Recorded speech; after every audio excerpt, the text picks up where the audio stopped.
Some of the more mentionable moments in our latest edition of What a Week. What a controversial week in rugby league, with allegations of game fixing prompting a major crime squad investigation. Players from several clubs are under the microscope. The squad says it has evidence, not just a mountain of rumours. I think there's certain evidence that's been given to us that requires investigation. League Chief John Quayle is adamant any players found guilty of game fixing will be banned for life. If there is any evidence presented to expose him or them and make sure that they never play in our sport again. Souths have provided much of the fodder for League's rumour mill. Tensions finally erupted at a sponsorship launch on Tuesday. If you've got something, put it up. If you can't put it up, shut up. After Jones said his piece, some high-profile Rabbitohs launched their own defence. You're no one. Who are you to question us about how we play? You couldn't even lace on a football boot. But you've got no idea. You shouldn't even be here. You're an egg. The betting furor overshadowed Canterbury's march to the grand final. The Bulldogs did it tough, beating Canberra 19-18 in extra time. I think it's there. Yes, it is.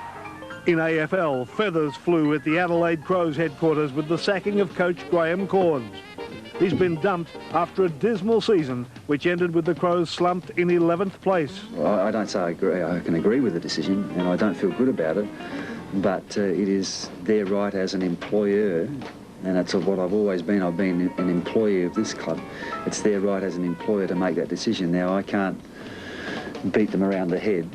And whilst we can discuss and debate it at length, the decision has been made. Footscray's Danny Southern is nursing a bruised bank balance after copping a $10,000 fine for his part in the all-in brawl against the West Coast Eagles. But Southern hasn't been abandoned. The club has launched a campaign asking supporters to help pay the fine.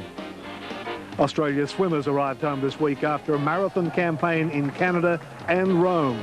There's no doubt they're happy to be back. When the plane touched down, I don't think there wasn't anybody from the team that wasn't clapping and cheering, and we did a little bit of a war cry as well. Kieran Perkins was still the centre of attention, but this time he shared it with our latest world record holder, Samantha Riley. I mean, Kieran said to me the other day, welcome to the world of being on a merry-go-round, but I don't know. I don't know what to expect. At Monza, Eddie Irvine had the field in tangles for the start of the Italian Grand Prix. Johnny Herbert goes sideways, so his nose cone is off. Johnny Herbert's race with the new Honda Mugen engine has finished within yards of the start. The race was restarted, but the troubles continued for Gerhard Berger. John O'Lacey was forced out with gear problems as the close calls mounted. Oh, and straight into the front of him comes the Ligier. It was a dramatic race from start to finish. The Williams of Hill and Coulthard looked set to finish 1 and 2, but Berger pounced on the last corner. Berger's going to finish second. Damon Hill wins the Italian Grand Prix. He's now just 11 points behind suspended championship leader Michael Schumacher. The two-wheeled battle is already won, but that didn't worry Italy's Luca Cadalora. He tamed Laguna Seca to win the American Grand Prix ahead of John Kaczynski and Australia's world champion Michael Doohan. The television blimp was the first casualty of the US Open final between Andre Agassi and Michael Stick. The German was out of sorts from the start. Are you American? But Agassi was in one of those moods, taking the first set in just 24 minutes. Stick showed more fight in the second. But Agassi's returns were unplayable. Agassi killed that second serve. The grumpy man of tennis just got grumpier as the title slipped away. Just keep your eyes open and shut up. The game's favourite showman revelled on the New York centre stage. Unseeded, but certainly not unheralded, Agassi's second Grand Slam victory surprised even the man himself. I'm still in the state of shock here.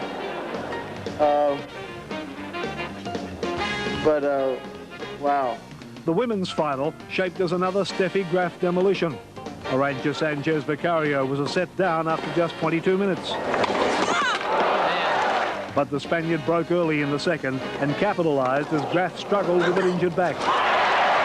The deciding third set produced the best tennis of the match, ending with an emotional first US Open crown for Sanchez Vicario.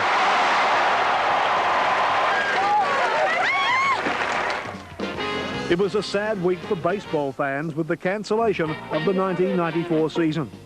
A strike by players has ended the season with no World Series played for the first time in 90 years. It is very hard to articulate to all of you the poignancy of this moment. And finally, jockey Kieran Fallon wasn't happy after missing a place in this race in England. Fallon rode up to the race winner and pulled the happy hoop off the saddle. He ended up with a broken nose. Fallon faces a lengthy ban. Oh, what a loser. What a bruiser. What a week.